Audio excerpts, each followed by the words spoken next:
بسم اللہ الرحمن الرحیم۔ اسلام میں ماں کا مقام نہایت بلند اور مقدس ہے۔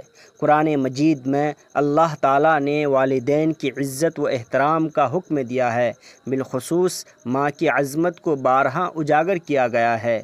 سورہ لقمان میں ارشاد ہے کہ ماں نے تمہیں اپنے پیٹ میں بڑی تکلیف سے اٹھایا اور 2 سال تک دودھ پلایا، اس لیے اس کا احترام کرو۔ حدیث شریف میں نبی کریم صلی اللہ تعالی علیہ وسلم نے فرمایا، جنت ماں کے قدموں تلے ہے۔ یہ حدیث ماں کے مقام کی عظمت کو واضح کرتی ہے۔ ماں نہ صرف اولاد کی پرورش کرتی ہے بلکہ اپنی محبت، قربانی اور تربیت سے اسے زندگی کی راہ پر گامزن کرتی ہے۔ ہمارے معاشرے میں ماں کو گھر کا محور سمجھا جاتا ہے۔ وہ خاندان کو جوڑتی ہے، بچوں کی اخلاقی اور روحانی تربیت کرتی ہے اور ہر مشکل حالات میں اولاد کے لیے ڈھال بنتی ہیں۔ ماں کی دعائیں اولاد کے لیے مغفرت اور کامیابی کا ذریعہ ہے۔ خلاصہ یہ ہے کہ ماں کا مرتبہ دنیا اور آخرت میں ناقابل تسخیر ہے اور اس کی عزت و خدمت ہر فرد پر فرض ہے۔ ماں کا مرتبہ نہ صرف مذہبی بلکہ سماجی، اخلاقی اور جذباتی لحاظ سے بھی بے مثال ہے۔ ماں وہ ہستی ہے جو اپنی اولاد کے لیے بے غرض محبت، قربانی اور شفقت کا پیکر ہوتی ہے۔ ذیل میں چند اضافی نکات ماں کے مقام کو مزید واضح کرتے ہیں۔ قربانی اور ایثار۔ ماں اپنی زندگی کا ہر لمحہ اولاد کی بہتری کے لیے وقف کر دیتی ہے۔ حمل کے دوران تکلیف سے لے کر بچوں کی پرورش تک وہ اپنی خواہشات کو پس پشت رکھتی ہے۔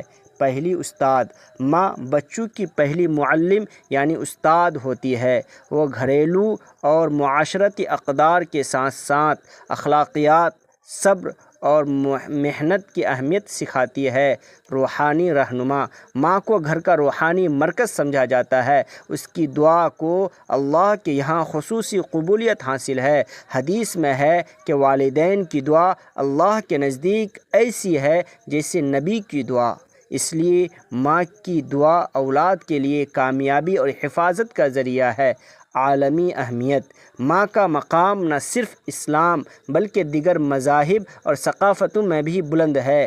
عیسائیت، ہندو مت اور دیگر ادیان میں ماں کو عزت اور محبت کی علامت سمجھا جاتا ہے۔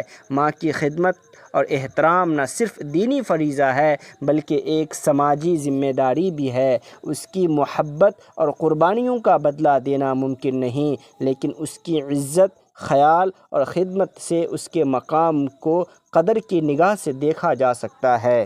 محترم ناظرین، اس طرح کی ویڈیوز کے لیے ہمارے چینل کو سبسکرائب کریں اور کمنٹ باکس میں ماں کے لیے کوئی پیارا سا جملہ ضرور لکھیں۔